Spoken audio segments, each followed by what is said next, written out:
주를 아미니 찬송하고 찬송하세 마음과 뜻과 힘다하여 경배 드리세 주를 알지 못하니들 주가 진노하사 그의 피로 구속하니 찬송 부르세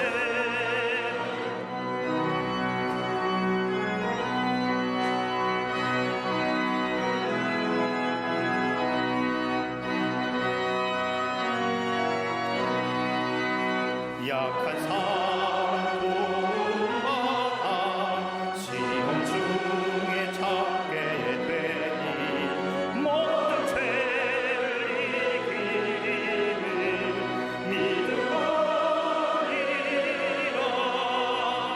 진리 되신 우리 주는 영원토록 변함없네 성도들아 주를 믿어 길이 섬기세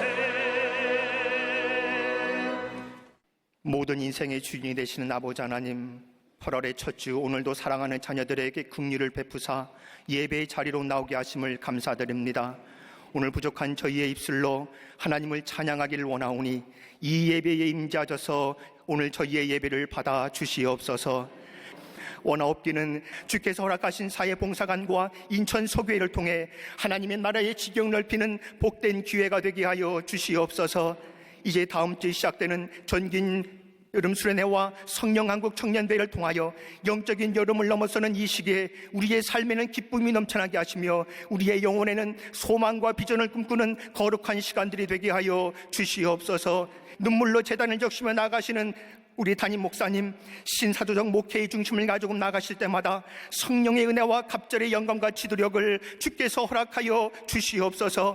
오늘 목사님을 통해 선포되는 하나님의 말씀 불방망이와 예리한 칼이 되게 하사 오늘 우리의 영의 눈이 열리고 귀가 열리는 역사가 나타나게 하여 주시옵소서.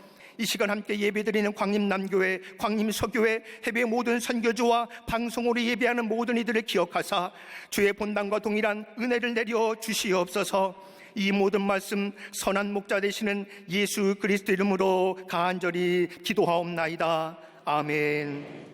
오늘 성경 말씀은 창세기 15장 1절부터 9절 말씀입니다.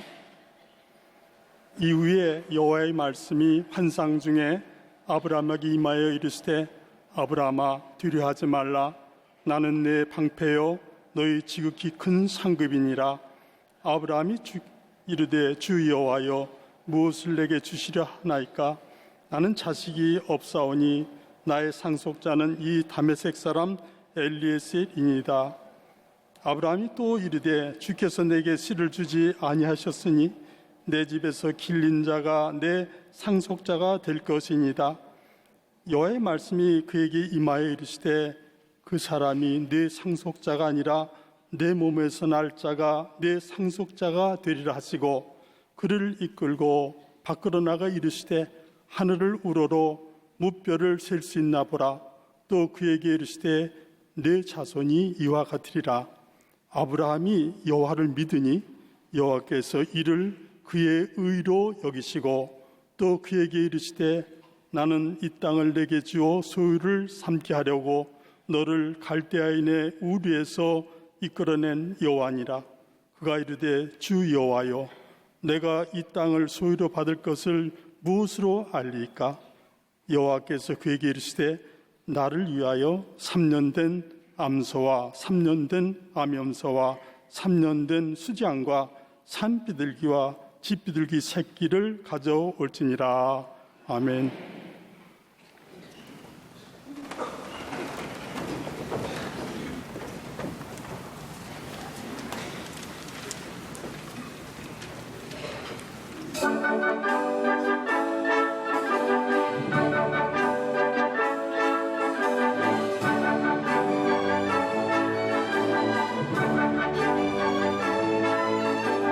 주는 반석 굳건한 반석이라 주는 반석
갈릴리 성가대와 교수의 귀한 찬양에 감사합니다. 반갑습니다.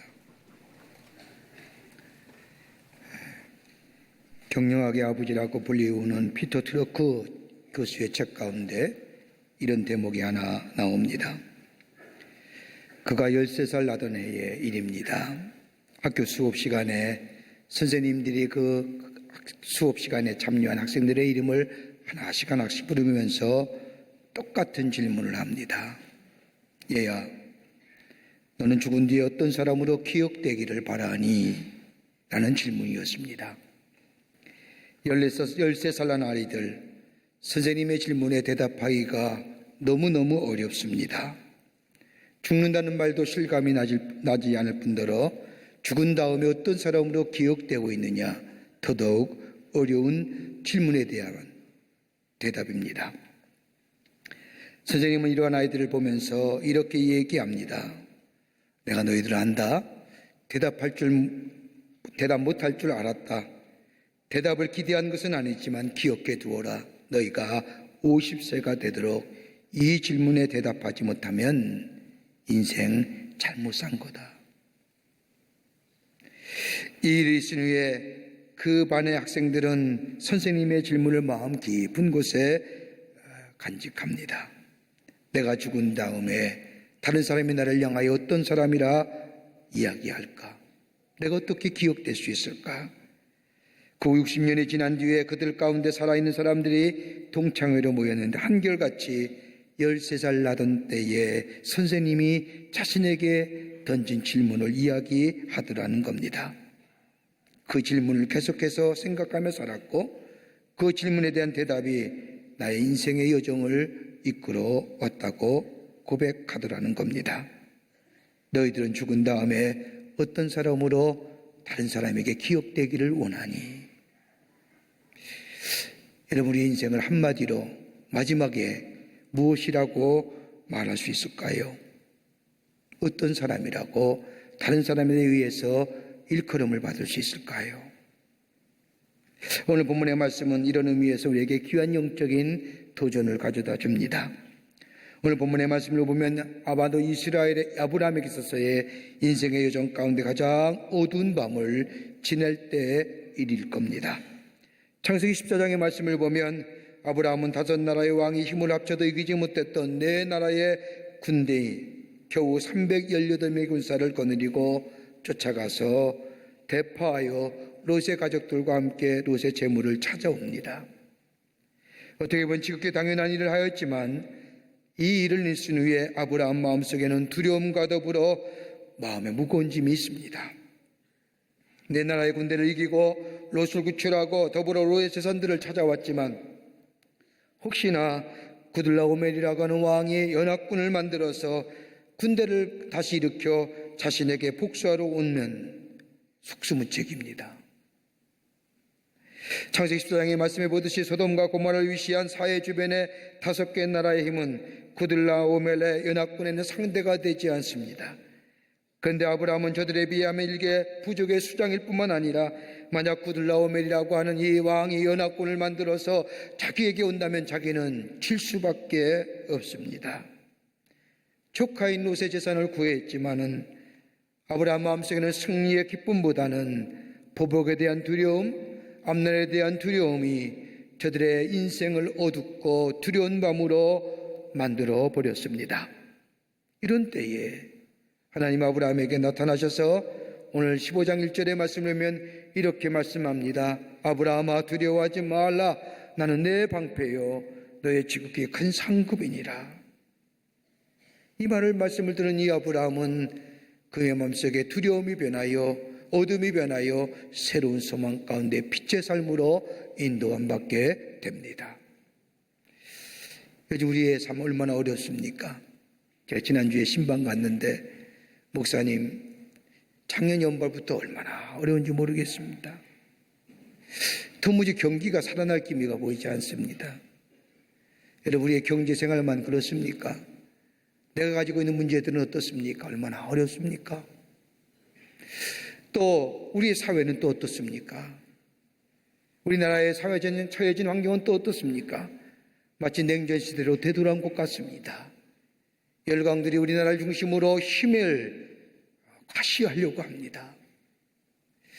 참으로 안팎으로 전쟁의 흉흉한 소문도 들리고 이리 봐도 저리 봐도 아마도 이처럼 어두운 밤은 없지 않는가 생각이 됩니다.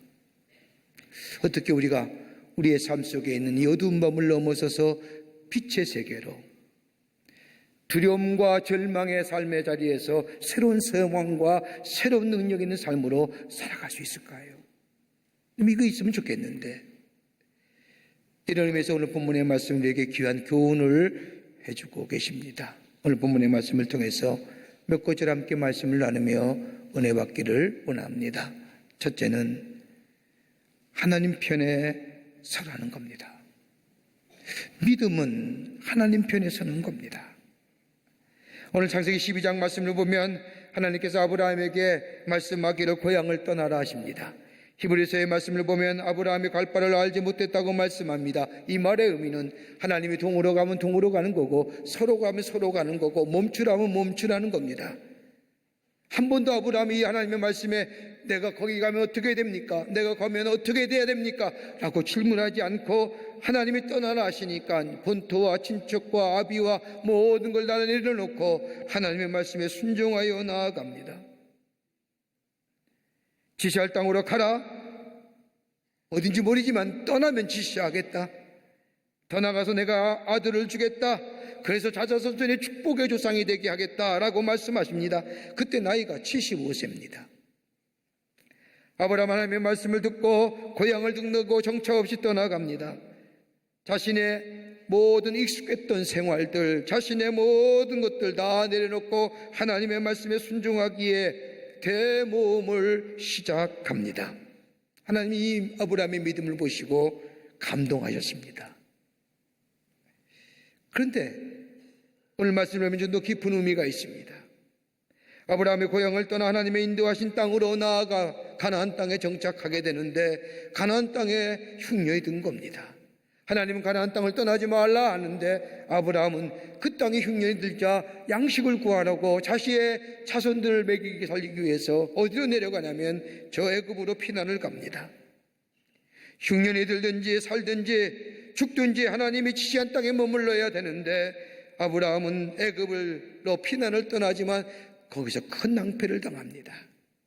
자신의 아내인 사라에게 씻지 못할 잘못을 저질리고 자기도 죽을 뻔했습니다. 그런 하나님의 도우심으로 다시 돌아오게 됩니다. 이것으로 끝나면 좋은데 또 하나의 사건이 일어납니다. 하나님이 아들을 주신다고 했는데 기다려야 되는데 몇 년이 되든 기다려야 되는데 아브라함은 실수합니다. 10년쯤 기다리다 보니 내 자식이면 되지 꼭 내 아내만을 통하여 아들을 낳아야 내 자식인가? 라고 생각하여 자신의 부인의 몸종과 함께 아들을 낳았습니다. 이스마엘입니다. 하나님의 뜻을 마음대로 해석합니다. 내 주장과 내 임의대로 해석하고 이것이 하나님의 뜻인 양 얘기합니다. 그런데 우리 하나님은 아니라고 얘기합니다. 그렇게 해서는 아니 되리라고 얘기합니다. 그 편법은 통하지 않는다고 말씀하십니다. 그러면서 다시 아내 사라의 몸에서 자식을 낳을 것이라고 말씀하십니다. 이렇게 말씀하신 25년 지났습니다. 로마 4장 19절 이하의 말씀을 보면 그가 백세가 되어 자기의 몸에 죽은 것 같음과 사라의 태에 죽은 것 같음을 알고도 이미 다 끝났습니다. 소망이 없습니다.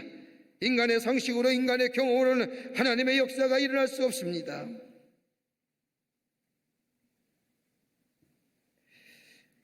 믿음의 모습이요, 아브라함의 삶의 여정에 그대로 투영되는 겁니다. 여러분, 믿음이 좋고 나쁘면요, 어디서 볼 수 있느냐? 그 삶의 여정을 보면 압니다. 아무리 믿음이 좋다 할지라도 삶의 여정이 그렇지 못하면 믿음 좋은 거 아닙니다.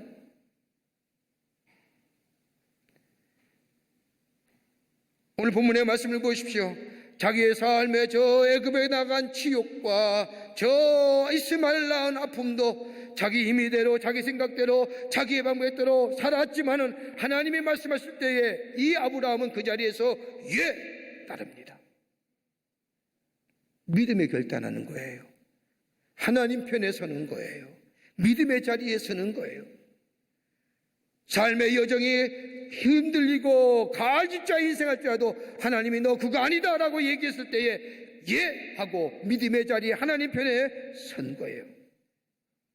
오늘 본문의 말씀도 마찬가지예요. 소돔과 고모라에 있는 조카 롯을 구하기에 전쟁에 나아갑니다. 전쟁에서 하나님의 도우심으로 일단 승리했습니다. 그런데 문제는 뭐냐? 저 구들라오멜이라는 왕이 다시 전열을 정비하여 군대를 일으켜 다시 자식에게 복수하러 오면 꼼짝없이 당합니다.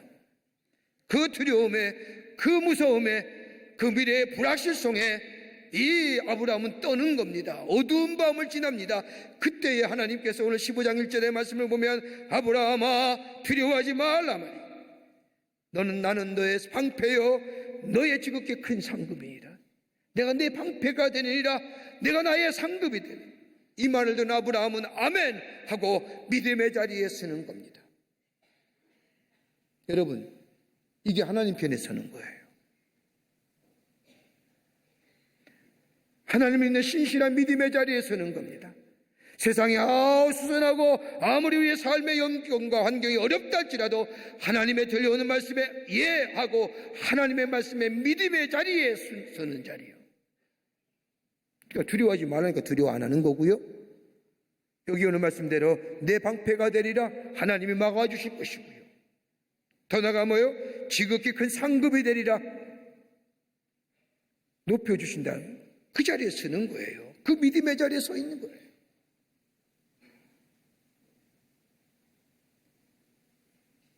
여러분, 한 사람의 선 자리가 그 공동체와 그와 관계된 사람이 결정지어요.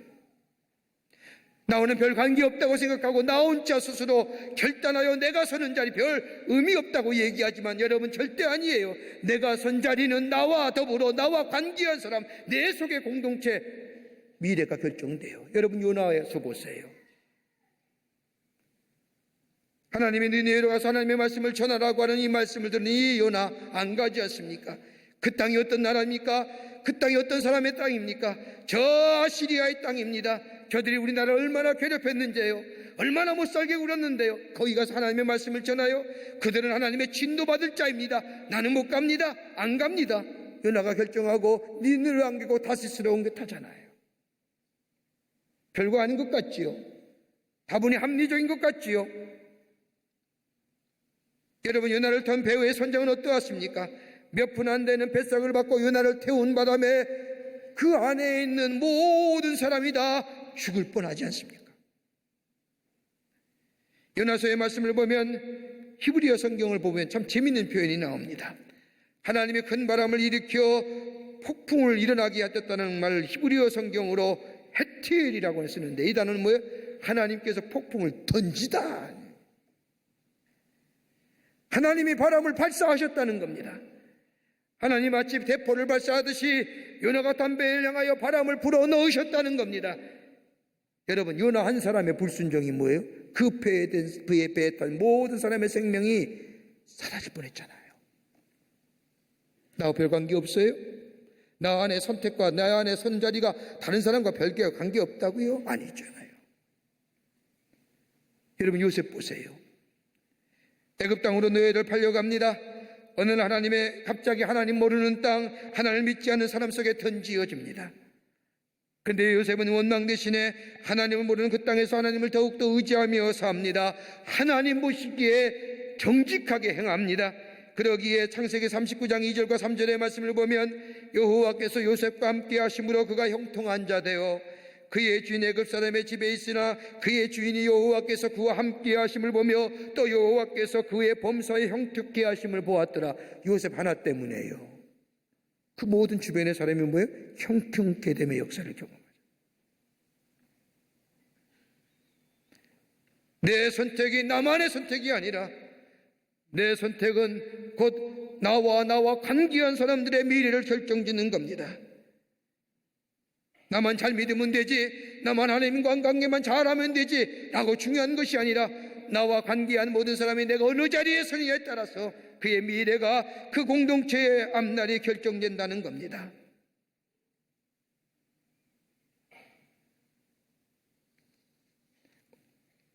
여러분, 필 맥그루라고 하는 사람이 쓴 책 가운데 리얼 라이프라고 하는 진짜의 삶 이렇게 번역할 수 있죠. 책을 보면 사람들이 잘못된 생각이 어디서 나오는가, 왜 잘못된 생각을 하게 되는가라고 해서 3가지의 이유를 얘기합니다. 하나가 뭐냐면 사회적 단절의 스트레스라는 겁니다. 자기는 아무하고도 관계가 없는 사람인 양, 사회로부터 단절된 독립적인 존재인 양 착각하며 사는 사람들, 여러분 이런 사람들 병든 사람입니다. 여러분 사람은 누구나요 어떤 면에서든지 관계성입니다. 관계성의 동물입니다. 관계성 속에서 성장하고 관계성 속에서 성숙되어져 가는 겁니다. 나는 원차라고 생각하는 사람, 나는 단절되고 독립된 존재의 사람, 여러분 이것만 해서 뭐예요? 잘못된 생각하잖아요. 또 하나 있다고 한다면 성과에 대한 스트레스입니다. 일의 결과를 너무 중요시 여깁니다. 상대적입니다. 여기에 경쟁 심리가 말하잖아요. 여러분 가정이 중요한 거지요. 결과는 그렇게 중요한 거 아니잖아요. 결과는 하나님이 내시는 거잖아요. 내 과정의 최선의 삶, 신실하게 내 맡은 자에서 정직의 삶은요 결과는 좋잖아요. 늘 비교하면서 경쟁의 심리 가운데 내가 떨어지면 어떡할까, 이것 때문에 뭐예요? 내가 떨어지면 안 되니까 무리수 두잖아요. 잘못된 생각하잖아요.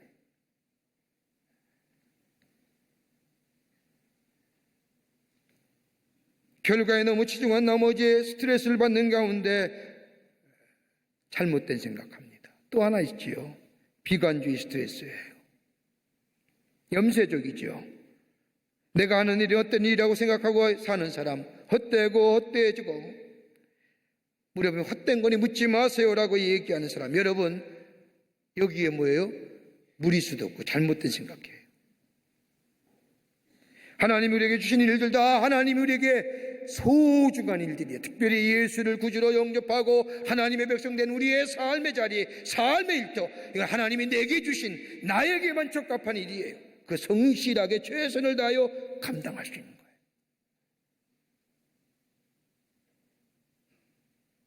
아브라함 보십시오. 인생의 어두운 밤과 같은 두려움과 무서움 가운데 있는 겁니다. 다른 사람과의 관계성이 단절될까 봐 두렵습니다. 행여나 나로 인하여 다른 사람이 피해받을까 봐 두렵습니다. 내가 하는 일에 열매가 있을까 없을까 생각할 수도 있습니다. 더 나아가 내가 하는 일이 잘할 수 있을까, 잘 될까 못 될까 의구심도 같습니다. 잘못된 생각할 만한 위치지요. 그런데 그에게 하나님의 말씀이 들려옵니다. 하나님의 음성이 들려옵니다. 두려워하지 말아라. 나는 내 방패며 너의 지극히 큰 상급이니라. 이 하나님의 말씀을 듣는 순간 뭐라져요? 하나님 편에 서는 겁니다. 그 말씀 따라 그의 자리에 서는 겁니다.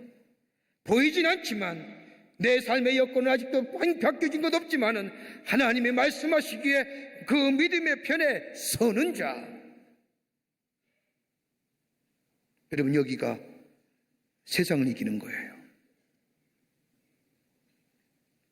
이것이 두려움이 넘어서서 소망이 생기고 어둠의 빛이 사라지고 우리 안에 밝은 빛이 비춰지는 인생으로 살아가는 길입니다. 그러기에 믿음으로 하나님 편에 서는 거예요. 오늘 우리에게 필요한 믿음이 뭘까요? 세상이 천지개벽하는 믿음입니까?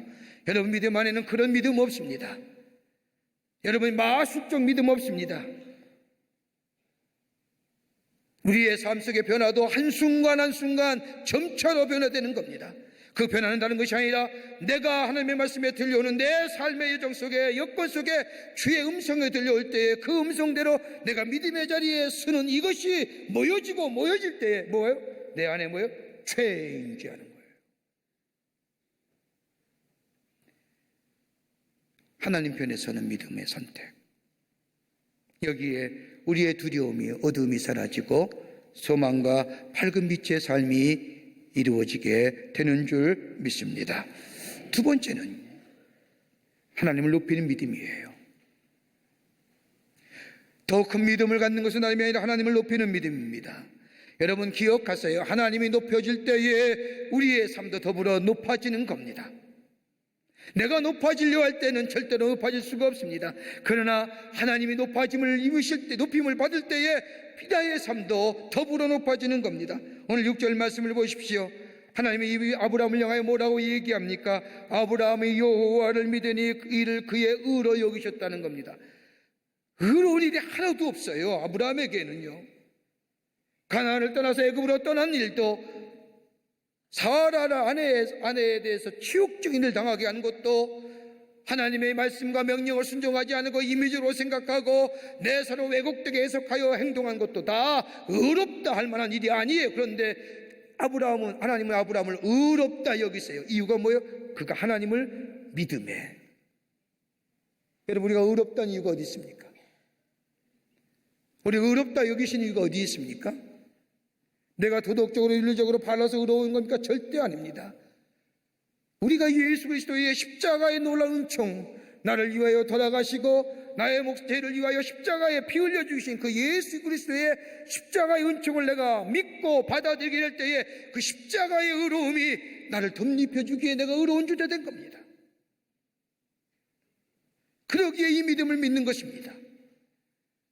내가 도덕적으로 윤리적으로 발라서 의로운 자가 아닙니다.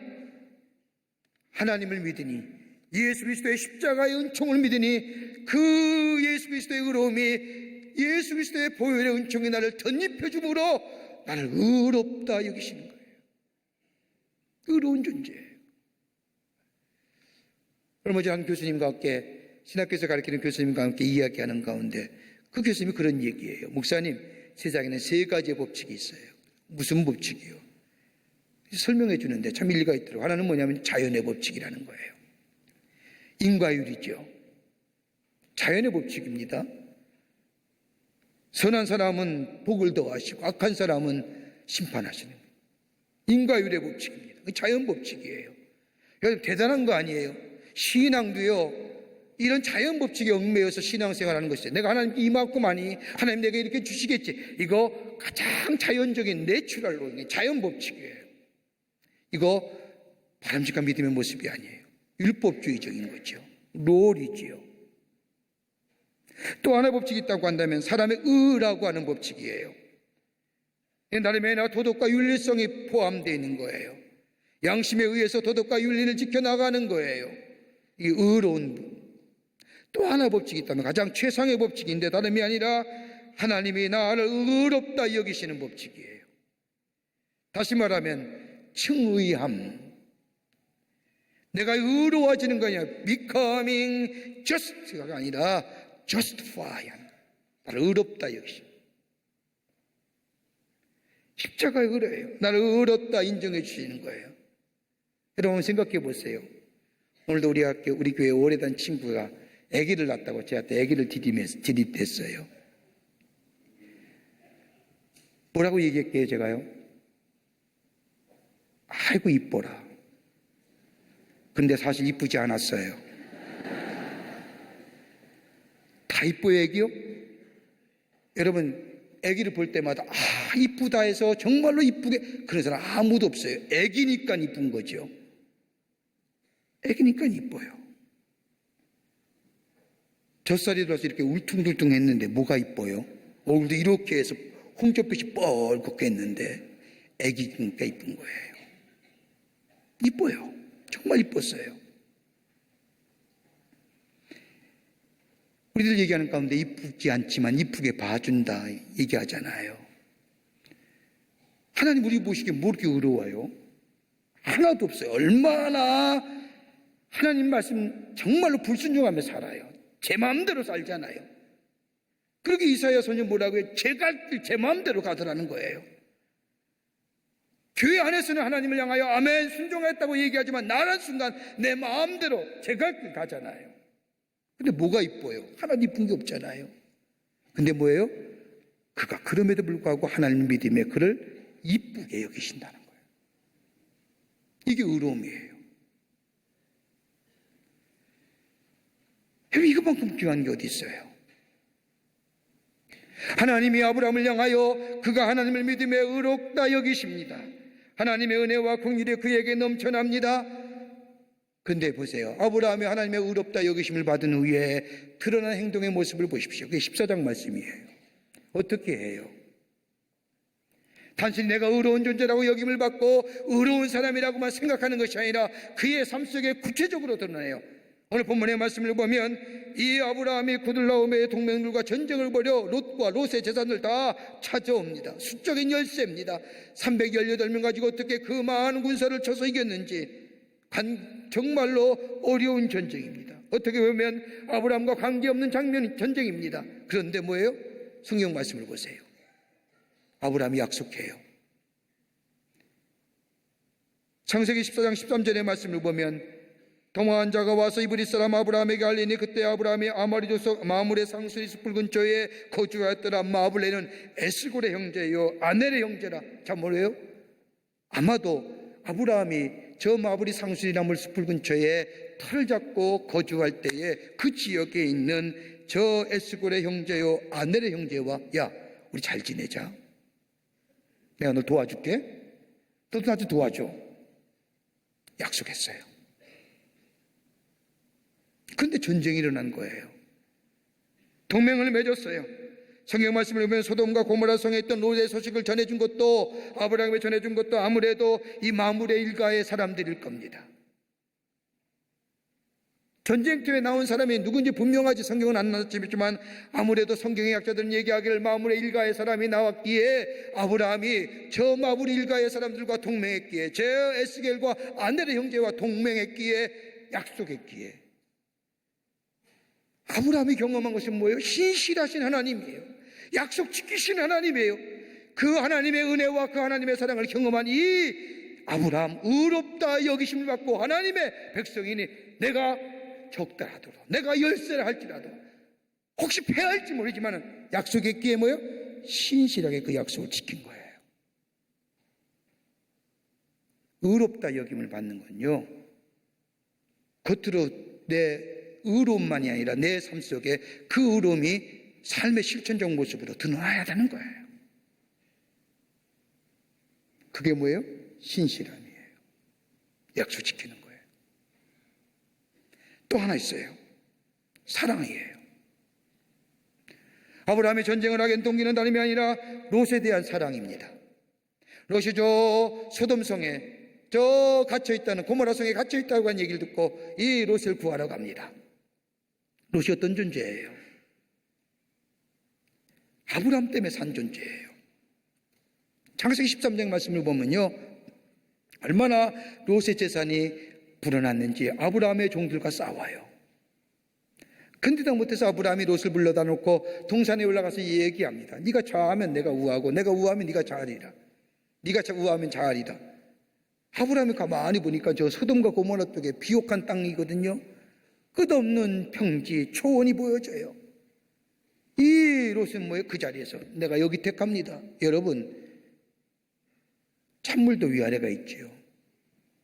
안 그래요? 아 삼촌이 먼저 택하세요. 그럼 내가 할게요. 이랬으면 몰라요.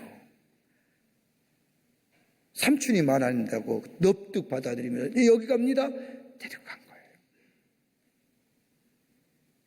근데 그 자리 가니까 문제가 생겼어요.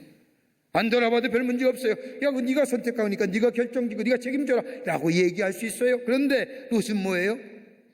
기가 막힌 거 아니에요? 하나님이 거저받았잖아요, 사랑을. 여러분, 사랑은 내리사랑이잖아요. 사랑은 수직적인 거잖아요.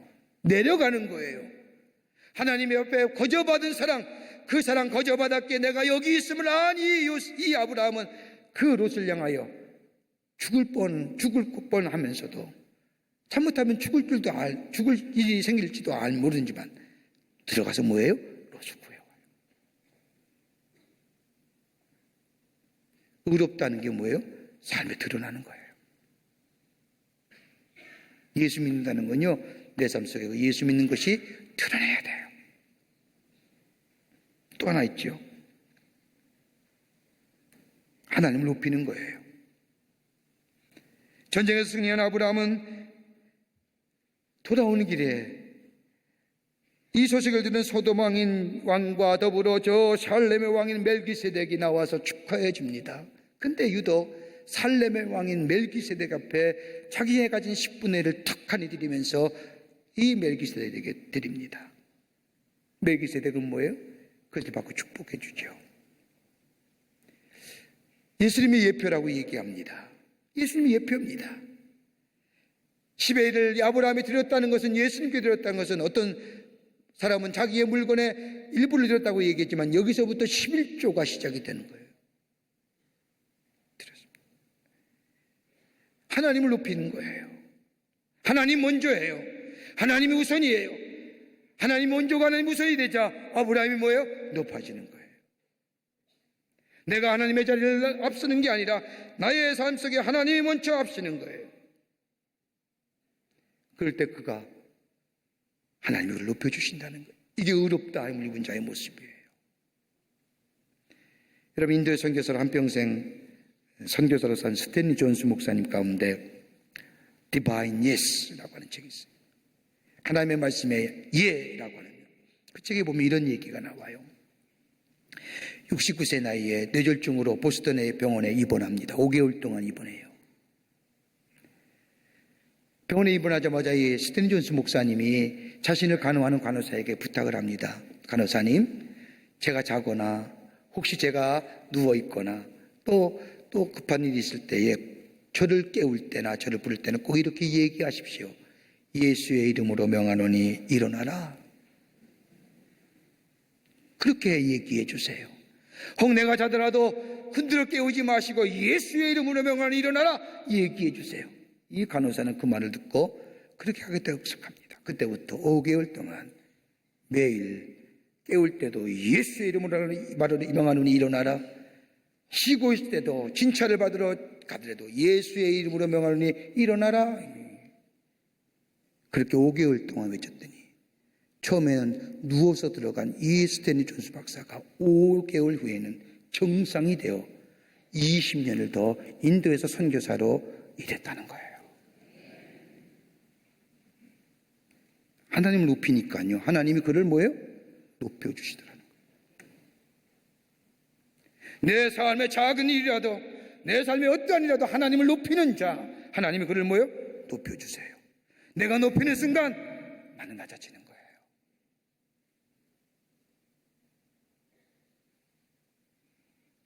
아브라함은 하나님을 높이는 거예요.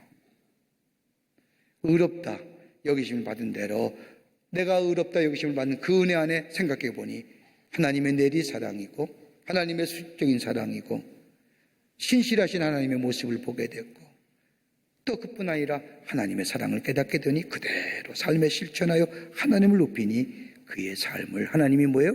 높여주시되 믿음의 조상이요 축복의 조상으로 삼으셨다는 거예요. 끝으로 하나님의 은혜를 구하는 믿음입니다. 오늘 본문의 말씀을 보면 놀라운 승리를 거둔 아브라함, 지극히 높으신 하나님의 제사장인 멜기세덱으로부터 축복을 받습니다. 그럼에도 불구하고 여전히 아브라함 마음속에 뭐예요? 두려운 마음이 있는 거예요. 그러니까 우리의 삶의 여정을 그대로 보여줘요. 하나님 앞에 믿음의 자리에 서기도 해요.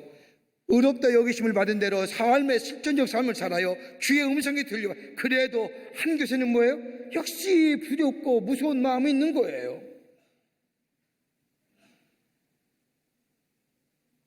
신앙적으로 도덕적으로 어려움은 부끄러움이 없습니다. 그러나 현실적으로 생각하면 심각한 위험이 초래해 오는 것만 같습니다. 만약에 구들라오벨이 재정비하여 군대를 이끌고 자신에게 들어온다면 자신은 여지없이 피할 수밖에 없다고 생각한 이 아브라함, 두려움의 밤으로 보냅니다. 여러분, 그때에 아브라함의 음성에 들려오는 것이 아브라함아 두려워하지 말라. 너는 내 방패요 너의 지극히 큰 상급이니라. 이 말은 뭐예요? 하나님 은혜가 그에게 임한다는 거예요.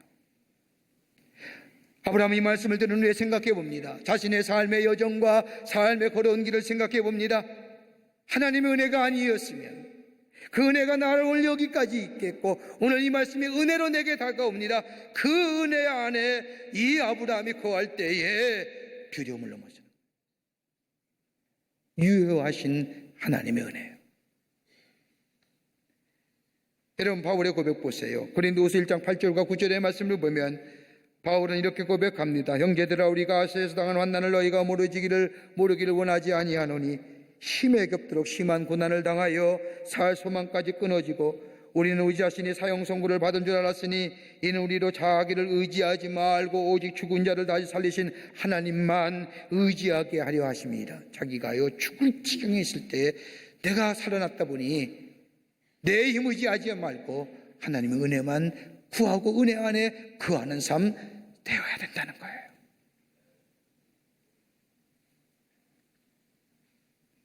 은혜를 구하는 삶이에요. 내게 베푸신 하나님의 은혜를 생각하며 그 은혜 안에 있으며 내 안에 더 큰 하나님의 은혜를 구하는 삶. 여러분, 지금 우리에게 필요한 것이 이 믿음이에요. 내게 은혜도 하여 주시옵소서. 여러분, 인생에는 세 종류의 인생이 있다고 합니다. 여러분, 어떤 인생에 속하는지요? 하나는 유아 독전형입니다. 다시 말하여 교만한 사람이지요. 나 혼자, 나 홀로. 요즘 많은 사람이 하는 것처럼 혼자 밥 먹고 혼자 차 마시고 혼자 영화 보고 다른 사람에게 받을 것도 없고 줄 것도 없고 극단의 이기적인 거지요. 누구한테 신세 질 일이 없고 또 신세 질 일도 없고 줄 일도 없다고 생각하는 사람. 또 하나의 인생형이 있죠. 채권자예요. 받을 것만 있다고 생각하는 사람. 받을 것만 있다고 생각합니다. 이래서 받아야 되고 저래서 받아야 되고 못 받으면 못 받았다고 원망하며 줄이면 줄인다고 뭐라 그러고 늘린다면 늘린다고 아우성이고 뭐가 생기면 생존권에 위협받는다고 난리치고 왜 내 밥줄 끊어지냐고 얘기하며 채권자예요. 여기는 뭐예요? 감사가 없어요. 원망과 불평뿐이에요. 뭐 이렇게 받을 게 많다고. 또 하나 인생이 있죠. 채무자예요. 늘 빚진 자로 생각하는 거예요. 한평생 갚아도 갚을 수 없더라. 받은 것이 너무나 많고 많아 감사할 따름이에요.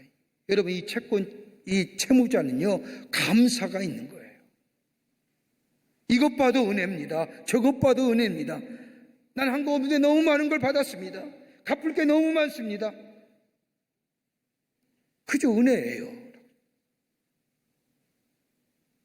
이런 사람에게 늘 감사와 고백이 넘칩니다. 은혜를 은혜로만 아는 사람이 은혜 안에 사는 거예요. 그리고 그 은혜를 구할 수 있는 거예요. 왜요? 은혜를 알기에.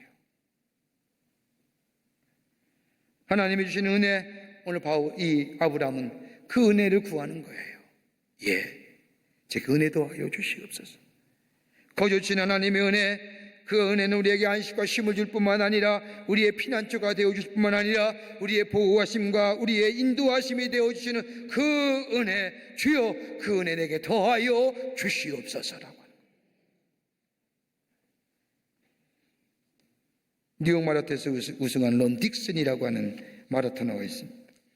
뉴욕 마라톤에서 우승한 후에 기자들이 쫓아가 흔히 하는 얘기처럼 우승의 비결이 무엇입니까?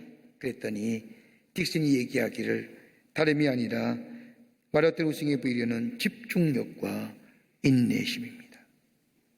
그러면서 하는 말이 결승점을 생각하지 말고 한 발자국 한 발자국 마음을 모으고 참아 나아가야 됩니다. 그럴 때에 비로소 결승점이 눈에 보입니다.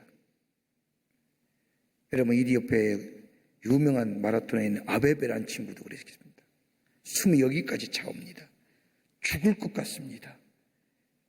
놓고 싶습니다.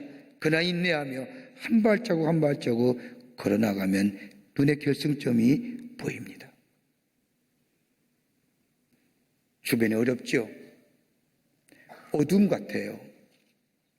도무지 미래를 점칠 수가 없고 얘기할 수 없습니다. 그냥 어둠을 걸어가는 우리의 걸음, 어느 때 넘어질지, 어느 때 미끄러질지, 어느 때 수렁이 빠질지, 그러나 그런 두려움 가운데서도 주의 음성에 하나님 편에 선, 그리고 내가 의롭다 여기시는 처럼 내 삶의 환경 속에서 뭐예요? 하나님의 백성답게 신실하게 그리고 사랑으로 하나님의 높이는 삶을 살아가는, 그리고 은혜 구하는 믿음이 될 때에 하나님 아브라함을 축복의 조상이요 열국의 조상으로 세우신 것처럼 우리의 삶을 두려움과 절망 가운데 빛의 삶으로, 소망이 넘치는 삶으로 인도해 주실 줄을 믿습니다. 이런 믿음으로 살아가시는 여러분과 저와 되시기를 주의 이름으로 축원합니다. 하나님 감사합니다. 지키시고 인도해 주시고 또 동행해 주심에 감사합니다. 때로는 하나님 앞에 또 하나님 안에 있다고 하면서도 우리의 삶의 주변의 여건을 보며 넘어지고 쓰러질 때가 많이 있음을 고백하게 됩니다. 그때마다 주의 음성에 믿음으로 결단하여 하나님 편에 서는 자 되게 하여 주시고, 또 의롭다 여기심을 받은 거저 주신 하나님의 은혜와 사랑, 거기에 걸맞게 그리스도인의 주의 말씀대로 순종하며 살아가는 저들 되게 하여 주시고, 또 은혜 구하는 자 되게 하여 주셔서 하나님의 주신 축복을 누리며 어둠 가운데서 빛으로, 절망 가운데 소망으로, 낙심 가운데 용기 있는 자로 살아가는 저희들 되게 하여 주시옵소서. 성령이 도우시고 인도해 주실 줄 믿으며 예수님의 이름으로 기도하옵나이다. 아멘.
우리를 구원하시기 위해서 인간의 몸을 입으시고 이 땅에 오셔서 우리를 위하여 십자가에 달려 돌아가셔 영원한 생명을 허락해 주신 우리 구주 예수 그리스도의 크신 은혜와 당신의 하나밖에 없는 아들 이 땅에 보내주셔서 우리를 얼마나 사랑해 주시는지 사랑을 확증을 해 주신 우리 하나님 아버지의 형용할 수 없는 사랑하심, 그리고 우리 안에 내재하시어 구원의 완성을 이루어 가시는 성령님의 놀라운 능력의 역사가 거룩한 성일 주의 전에 올라와 하나님 앞에 예배드리며 하나님 편에서 하나님의 주신 축복을 누리며 하나님 앞에 영광을 돌리며 많은 자들에게 그 축복을 나눠주기로 새롭게 결단하고 성전에 물러선 우리 모든 광림의 권속들과 영상을 통하여 하나님 앞에 드린 한국교회 성도들과 그 밖의 거룩한 백성들 위해 주께서 지금으로부터 영원토록 함께 하시기를 간절히 축원하옵나이다. 아멘. 좋으신 하나님, 좋으신 하나님,